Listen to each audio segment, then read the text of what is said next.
Tras su llegada al continente americano, los europeos entablaron arduos debates para determinar si sus habitantes eran seres humanos con alma o salvajes, susceptibles de ser domesticados. Esa polémica quedó resuelta por la bula papal Sublimis Deus de 1537, expedida por el Papa Paulo III, con la que se estableció el derecho de los indios o naturales a abrazar el cristianismo predicado de manera pacífica. Esta idea coincidía con el humanismo renacentista y las órdenes religiosas se encargaron de ponerla en práctica durante las primeras décadas del periodo colonial.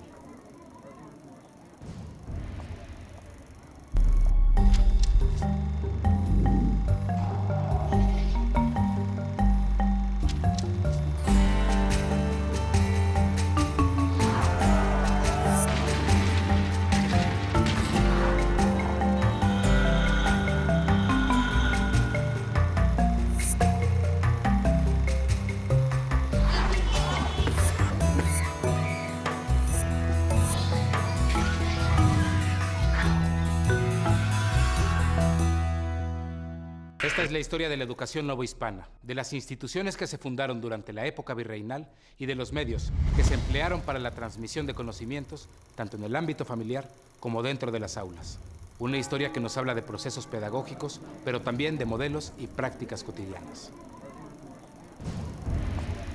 El humanismo renacentista es el primero que empieza a generar una idea de que la educación no es para una minoría, sino que es para toda la población. No solamente es para los que van a ser clérigos, que era la idea en la época medieval, sino que es para hombres, para niños, para clérigos, laicos y hasta para las mujeres, lo cual es una verdadera novedad en la época del Renacimiento. Ejemplos del humanismo los tenemos en la Nueva España con la influencia de Erasmo en Fray Juan de Zumárraga, el primer obispo, o la influencia de Tomás Moro en Don Vasco de Quiroga y los hospitales Pueblo.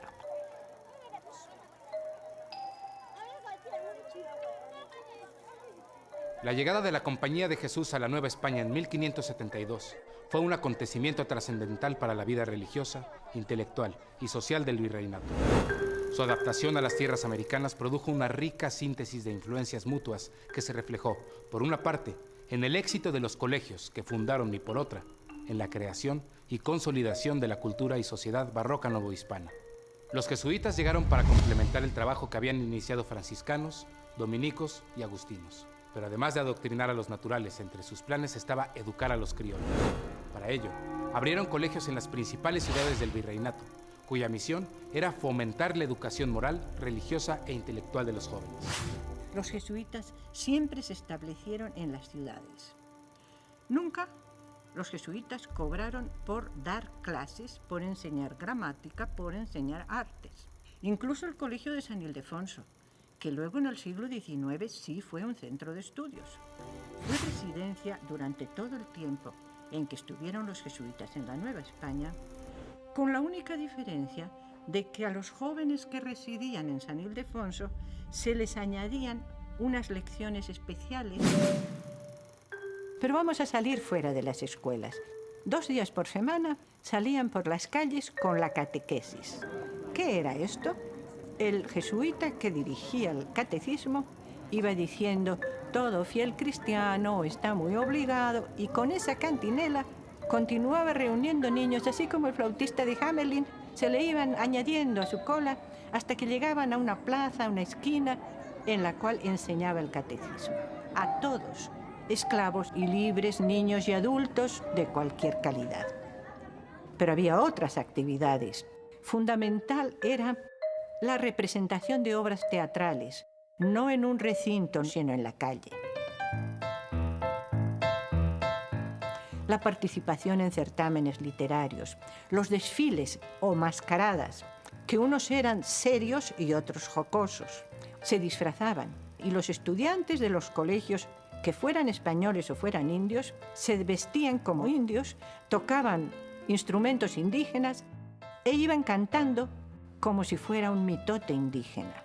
Es decir, tan pronto como los jesuitas se integran a la sociedad novohispana, no tienen la menor vacilación en acoger las tradiciones indígenas relativas a los grandes señores aztecas. Los jesuitas fueron acogidos favorablemente en parte por su buena fama como educadores. Gozaron de la protección de las autoridades religiosas y civiles y de las familias más acomodadas de la sociedad criolla. Pero también buscaron acercarse a los sectores menos favorecidos de la sociedad, lo cual contribuyó a consolidar su presencia en la Nueva España. La labor de los jesuitas fue muy apreciada durante las epidemias de viruela y otras enfermedades que asolaron a la población indígena a fines del siglo XVI. Gracias a la diversidad de actividades que llevaron a cabo los jesuitas, su repercusión fue enorme en todos los niveles de la sociedad. En 1588, la compañía fundó el Colegio de San Ildefonso, residencia de la orden mientras estuvieron en la Nueva España, y que con el tiempo se convertiría en una de las instituciones educativas más importantes de la Ciudad de México. También establecieron misiones en las regiones apartadas del noroeste para la conversión de las tribus bárbaras de aquellas tierras. Algo fundamental en la labor de los jesuitas en la Nueva España, las misiones en el noroeste, porque cuando llegaron se encontraron que todo el centro estaba ocupado por franciscanos, agustinos, dominicos. ¿Y a ellos qué les quedaba? Los jesuitas no son buenos para competir, no aceptan antagonismos de ninguna parte, pero todo el norte, el noroeste, no tenía misioneros. Ese territorio se lo asignaron a ellos. Porque el gobernador del río Iloza dijo, no quiero que me manden más soldados, no quiero que vengan más encomenderos, no hacen más que crear problemas. Por favor, mándenme jesuitas para que me pongan en orden a la población y para que sea más fácil gobernarlos. Como ustedes ven, la educación tenía que hacer que los indios rebeldes fueran sumisos, que los trabajadores que no trabajaban se pusieran a trabajar, que los esclavos que querían escaparse se aguantasen con el patrón.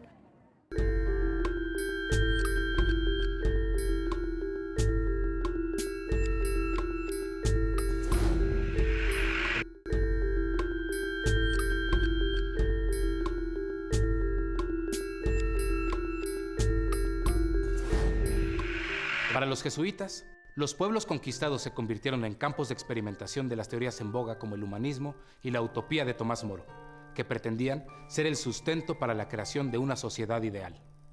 Paralelamente, comenzó a establecerse la enseñanza privada para españoles y mestizos.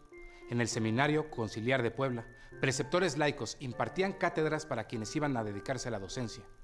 En 1601, el virrey don Gaspar de Zúñiga, conde de Monterrey, promulgó las primeras ordenanzas para reglamentar la instrucción particular, la educación primaria y la capacitación de los maestros. La preparación de las mujeres estaba confinada al entorno familiar, aunque también había grupos de ancianas conocidas como amigas que enseñaban a sus alumnas nociones elementales de religión, lectura y labores manuales, pero no podía considerarse una educación formal. Las opciones para las niñas que habían salido ya de la amiga podrían ser ir a un colegio o un convento. ¿Pero para cuántas? Poquísimas, poquísimas. En primer lugar, los colegios no eran centros de enseñanza. Los colegios eran como asilos de beneficencia, recogimientos donde las niñas pobres huérfanas podían estar protegidas de los peligros del mundo. Esto era algo que les preocupaba mucho. Encomenderos y terratenientes aportaron recursos para fundar o sostener colegios femeninos para niñas en la capital del virreinato, Puebla, Querétaro y otras ciudades. Ejemplos notables fueron el Colegio de la Caridad y el de San Miguel de Belén. El Colegio de la Caridad es de muy antigua fundación, mediados del siglo XVI. Se pensó primero para niñas mestizas, pero muy pronto, en 1548, se convirtió en colegio exclusivo para niñas españolas de limpio linaje, huérfanas. Naturalmente, esto se acreditaba de algún modo, pero el hecho es que eran niñas distinguidas, eran niñas de buena familia, que por lo tanto aprendían las habilidades, las gracias propias de una niña que iba a tener una vida cortesana. Aprendían a coser, bordar, cantar, bailar. Y tenemos noticia de que en una ocasión compraron cierto número de catecismo. Hay que tener en cuenta que el catecismo, el librito del catecismo de la doctrina cristiana, tenía el alfabeto y las tablas de multiplicar. La mayor parte de las internas del Colegio de San Miguel de Belén eran mestizas, mulatas, mujeres adultas, jóvenes, solteras, viudas, casadas. de cualquier manera eran recibidas como una obra de caridad, de tal manera que en determinado espacio había varias mujeres obedientes a una que era la primera de vivienda. Era también la que les enseñaba aquello que podía enseñarles, que generalmente no era mucho. A finales del siglo XVII se expidieron cédulas reales para la creación de escuelas de primeras letras. Allí los niños indígenas aprendían a leer y escribir en castellano, además de nociones de aritmética. Muchas de esas escuelas estaban instaladas en las casas parroquiales, aunque en algunos pueblos de indios había oposición a la enseñanza obligatoria del castellano. Es también una orden a los obispos de la Nueva España, que ellos deben mandar en sus obispados que se establezcan en cada parroquia una escuela de primeras letras.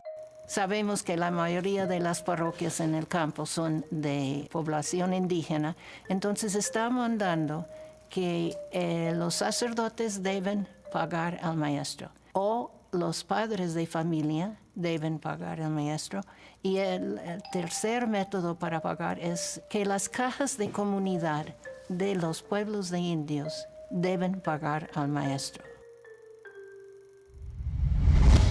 Al comienzo del siglo XVIII, después de 2 siglos de control por parte de los Habsburgo, se instauró una nueva dinastía en el trono español, los Borbones.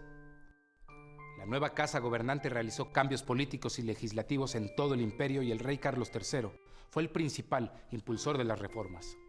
En la Nueva España, a partir de 1765, limitó el poder del arzobispado de México y el virrey, reorganizó el ejército, decretó nuevos impuestos y un sistema de intendencias para ejercer el control territorial, que afectó la vida de sus habitantes. Las reformas también incidieron en la educación. Por las reformas borbónicas y otra serie de medidas que toman los Borbones, ese fuerte predominio de la Iglesia estaba desapareciendo.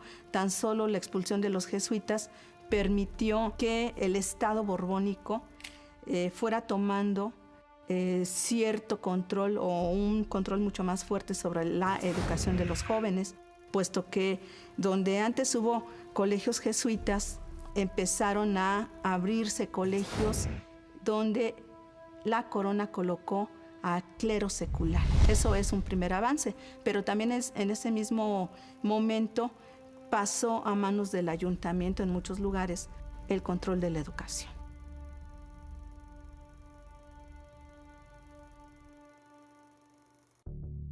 Con los Borbones, la Nueva España empezó a ser administrada como una colonia, cuyas riquezas serían para el beneficio económico de la metrópoli. El 25 de junio de 1767, Carlos III ordenó la expulsión de los jesuitas y este acontecimiento afectó notablemente el proceso educativo de la Nueva España. Los miembros de la Compañía de Jesús, muchos de ellos criollos que se dedicaban a la enseñanza de la gramática latina, la ciencia y las humanidades, tuvieron que salir exiliados. Las instituciones de la orden fueron clausuradas y se expropiaron sus propiedades y fondos. Al mismo tiempo, la corona apoyó la creación de seminarios para la formación de futuros sacerdotes.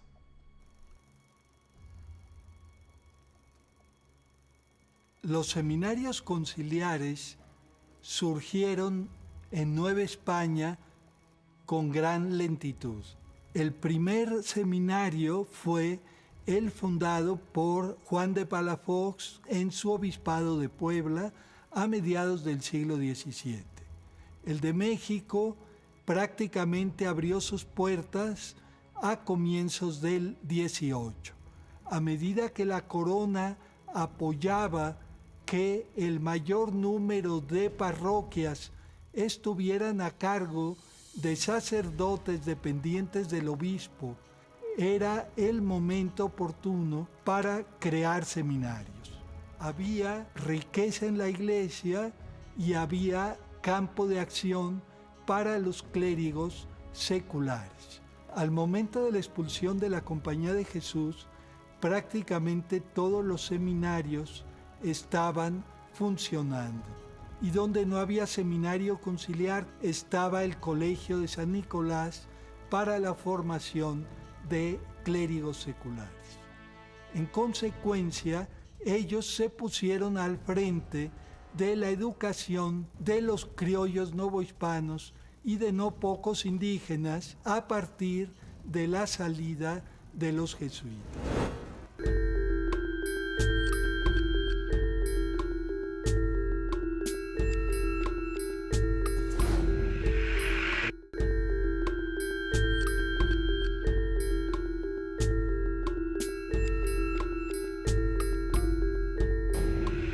El Colegio de San Nicolás de Hidalgo, en Michoacán, fundado originalmente en Pátzcuaro en 1540 por Vasco de Quiroga, fue una de las instituciones de más prestigio durante la época virreinal. En los primeros años del siglo XIX, su plan de estudios incluía teología, filosofía, derecho canónigo y derecho civil. Por las aulas de este colegio pasaron algunos hombres que se convertirían en caudillos de la independencia, como Miguel Hidalgo, Ignacio Rayón y José María Morelos. Cuando estalló la independencia, el colegio fue clausurado por las autoridades virreinales. Desde el Concilio de Trento se pide que cada diócesis tenga un centro educativo para el clero secular, los que van a ser párrocos, clérigos, bajo la autoridad de un obispo, en contraste con las órdenes regulares, franciscanos, dominicos, agustinos, etcétera, que viven una vida conventual bajo un padre guardián o bajo un maestro mayor. Pero estos seminarios diocesanos van a ser otra opción para la educación de los profesionistas, de los élites y para los jóvenes que viven en las sedes de los obispados, donde no hay otra institución de educación superior. La segunda mitad del siglo XVIII fue un periodo de grandes transformaciones. Surgió la Ilustración, un movimiento intelectual heredero del Renacimiento, que explicaba la existencia de la naturaleza y el hombre por medio de la razón, y se formularon nuevas teorías en todos los campos del conocimiento. Su influencia llegó a la Nueva España con la creación de instituciones científicas y educativas que se equiparaban a las de Europa. Ejemplos notables fueron la Real Escuela de Cirugía, el Real Seminario de Minería, cuyo plan de estudios incluía matemáticas superiores, química, física y topografía, entre otras asignaturas. El Jardín Botánico del Palacio Virreinal, donde se estudiaba la clasificación vegetal del naturalista Carl Linneo y las propiedades medicinales de las plantas autóctonas, y la Real Academia de San Carlos, que fue la primera escuela de arte del continente americano. La segunda ola de profesores que manda Carlos III son magníficos. Sí enseñan y en sí son talentosos. Por otra parte, es de tomar en cuenta que sí asisten personas a las bellas artes, pero hay una cátedra, hay una clase de matemáticas y más niños y más jóvenes y más adultos quieren asistir a matemáticas. Aumentan los números de profesores y las clases para que al final, en pocos años, 2/3 de los alumnos son lo que podremos llamar en una escuela técnica y 1/3 en una escuela de bellas artes. Es otro ejemplo como las condiciones de Nueva España influye lo que planea realizar Carlos III. También llegaron a la Nueva España las teorías y métodos pedagógicos que se empleaban en Europa. Muchos educadores empezaron a utilizar silabarios y se publicaron libros para niños con cuentos, versos y fábulas. Al Colegio de las Vizcaínas podían asistir alumnas de cualquier clase o condición social, y los ayuntamientos de ciudades como Guanajuato, Querétaro, San Luis Potosí, Guadalajara, Zacatecas y Mérida abrieron escuelas municipales gratuitas, algunas apoyadas por grupos filantrópicos. Los niños de distintos grupos étnicos y nivel social empezaron a convivir y aprender en las mismas aulas.